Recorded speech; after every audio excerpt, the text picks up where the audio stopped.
Most bad cruises are decided before you ever step aboard, in the quiet moment you click to book.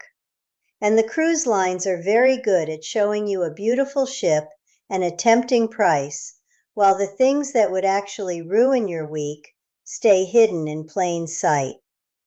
So let me start with the red flag that catches more seniors than any other, and it's one you can check in 10 seconds before you book. The size of the ship. Look up the passenger count before you pay a penny, because these days the biggest ships carry 5, 6, even 7,000 people, and for us that is not a selling point, it's a warning. It means long walks to everything, crowds at every elevator, a scrum getting on and off in port, and a tender line in the hot sun that tests anyone's knees.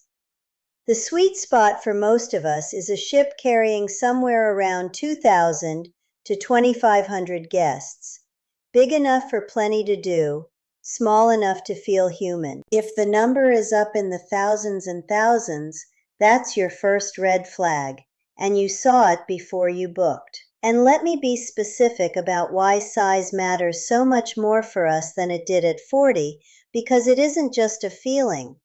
On a ship carrying 6,000 people, the elevators are a genuine ordeal. You can wait through 3 full cars before one has room, and the stairs aren't always an option for tired knees. The walk from a far cabin to the dining room can be a quarter mile, twice a day. The buffet at peak hours is a scrum, and getting off in port becomes a slow shuffle in a crowd of thousands, especially at those tender ports where everyone funnels onto small boats. None of that is relaxing, and all of it is harder on an older body. A right-sized ship isn't about snobbery.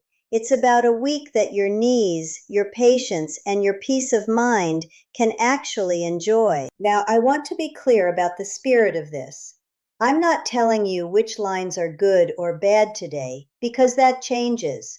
I'm giving you the 7 things to look at yourself every single time, so you can judge any line, any year, and never be fooled by a pretty picture and a low price. Let me tell you why I feel so strongly about this.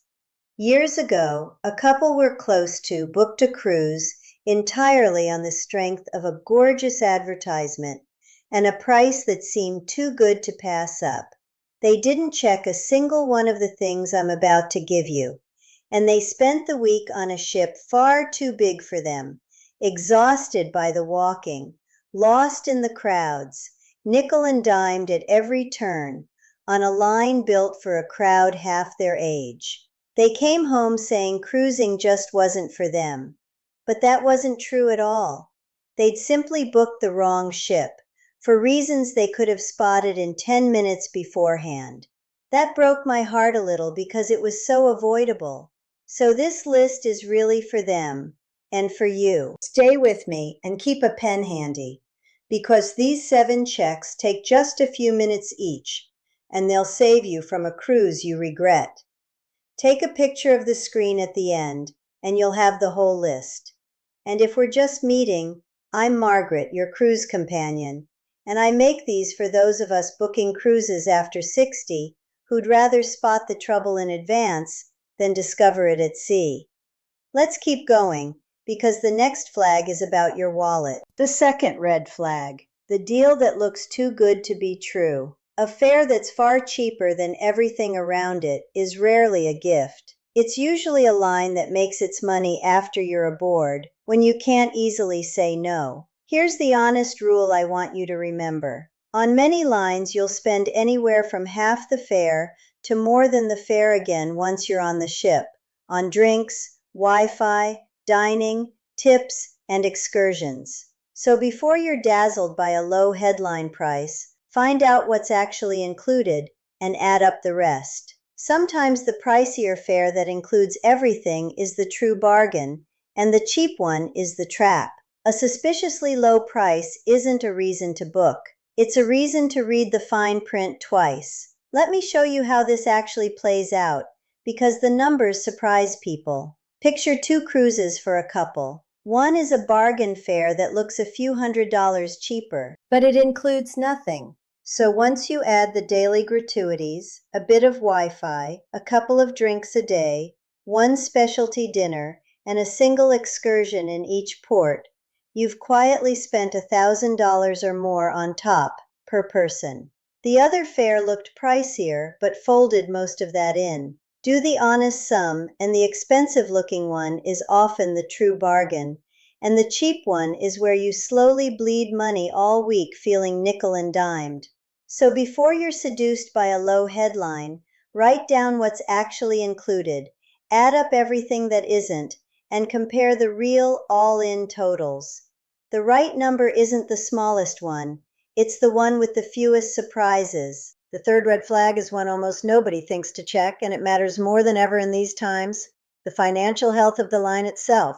When a cruise company is struggling, the first thing that suffers is you, quietly, through cutbacks, thinner service, tired ships they won't spend to fix, and in the very worst cases, a line that takes your deposit and then can't sail. So do a little digging. Search the line's name with the word news before you book and see what comes up. If you see stories of money troubles, of slow refunds, of a company changing hands under a cloud, take it seriously. Better to walk away with your deposit safe than to be the person chasing a refund that never comes. And here's a clever little trick the seasoned cruisers use to gauge a line's health that you'd never think of. Watch how the crew talk about it. When a cruise line is in trouble, the crew are the very first to feel it in wages paid late, in corners cut, in morale. You can sometimes get a truer sense of a line's real condition from what its own crew quietly say online than from any glossy brochure. And a simpler safeguard still, book with a travel agent or on a credit card that gives you protection, so that if the worst happens and a line goes under, you have a genuine path to getting your money back, rather than losing it all. A little caution here protects the biggest thing of all, your hard-earned savings. The fourth red flag, closely related, a line that has just changed ownership. When a cruise line is sold, especially to a new owner from outside the cruise world, it can take a year or two to settle, and those first sailings under new management are often rocky, with new crew, new systems, and a lot of teething trouble. There's nothing wrong with the line long term. It's the timing. So if you learn the line you're eyeing was just bought and is only now returning to service, my honest advice is to let someone else be the guinea pig. Wait a year, read how it settles, and book once it's found its feet again. There's a particular version of this worth flagging, which is when a beloved old line is bought by a company that isn't really in the cruise business, an investment firm, or an owner from another industry entirely. When that happens, the thing you loved about the line, its character, its crew, its little traditions, can change fast because the new owners are running numbers, not memories. It doesn't always go badly, but it's a reason to slow down, watch a season or two, and read what returning guests say before you commit your money and your hopes. A name on the hull can stay the same while the soul of the line quietly changes underneath it. The fifth red flag. The line simply isn't built for your generation. This one isn't about good or bad, it's about fit. Some lines are built around a young, high-energy, party-all-day crowd, loud music, water slides, belly flop contests by the pool, and if that lights you up, wonderful. But if what you want is calm, enrichment, good conversation, quiet corners to read, and a gentle pace, booking a line pitched at the opposite crowd is a recipe for a long, loud week. Look at how the line advertises itself, at the photos it chooses, at who's in them. A line tells you exactly who it's for. Believe it, and make sure that someone is you. And here's exactly how to read those signals, because a line broadcasts its true audience if you know where to look. Go to the line's own website and watch the photos and videos it chooses to sell itself. Are the people in them your age, or are they 25 in a nightclub? Look at the ship's deck plan and count what's on it. A dozen bars, a casino the size of a football field, water slides, and a rock wall. That tells you one thing: a proper theater, a library, an enrichment lecture hall, a quiet observation lounge. That tells you another. Look at the itinerary itself, too. A line built for us leans toward destinations and sea days and slower, richer routes. A line built for the party crowd leans toward quick, cheap 3- and 4-day hops designed around the onboard party, not the ports. The clues are everywhere, in plain sight, if you simply look with clear eyes instead of hopeful ones. The sixth red flag, and this one surprises people until it happens to them. The onboard language and culture may not be your own. There are wonderful cruise lines where the majority of passengers and much of the crew speak another language, where the announcements come in 4 tongues and the food and rhythm are built around a different nation's tastes. For the right adventurer, that's a joy.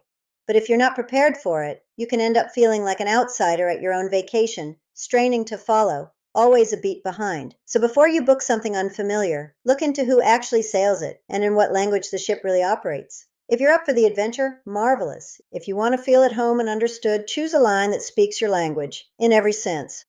And the seventh red flag, the one that matters most for us specifically, and that the brochures will never raise, a poor fit for your health and mobility needs.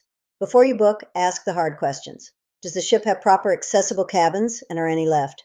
How far is the walk from the cabins to the dining room and the theater?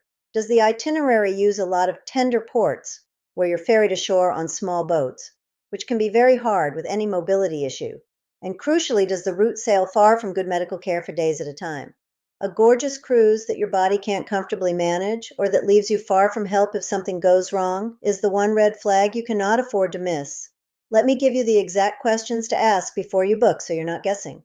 First, phone the line or the agent and ask straight out, how many accessible cabins does this ship have, and are any still available on my sailing?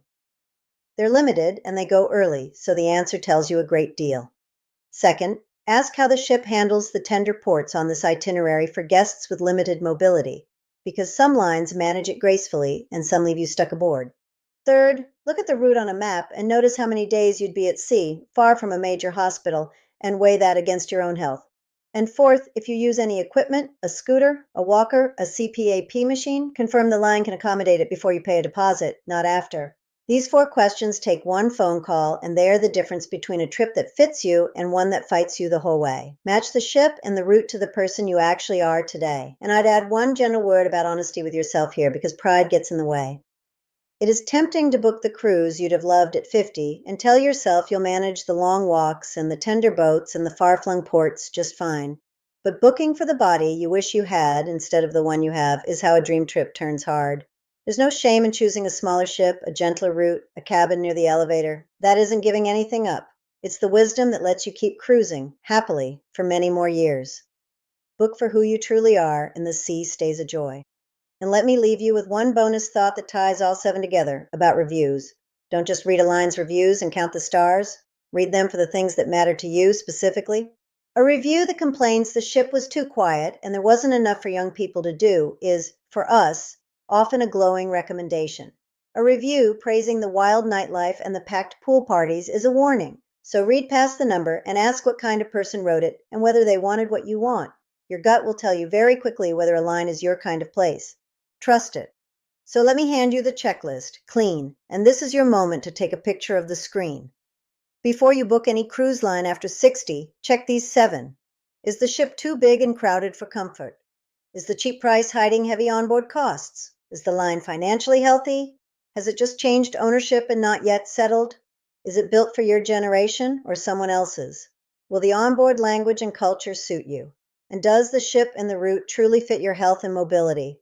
7 quick checks, done before you pay, that stand between you and a cruise you'd regret. You know, so many of you have written asking me how to sort the right line from the wrong one before you commit your hard-earned money. And I put my whole honest way of choosing into one place. The Insider's Playbook, along with the full planner, makes up the Senior Cruise Companion Collection. It's the written version of everything we just went through. The link is down in the description, and there's a code on your screen for those of you watching on the television. It's there if it would help, and only if you want it. But here's the heart of it. A cruise is a big investment of your money and your precious time, and you have every right to be a careful, clear-eyed buyer, not a hopeful one. 10 minutes of checking these 7 flags before you book will do more for your vacation than anything you can do once you're aboard. Choose with your eyes open, and the sea will reward you for it every single time.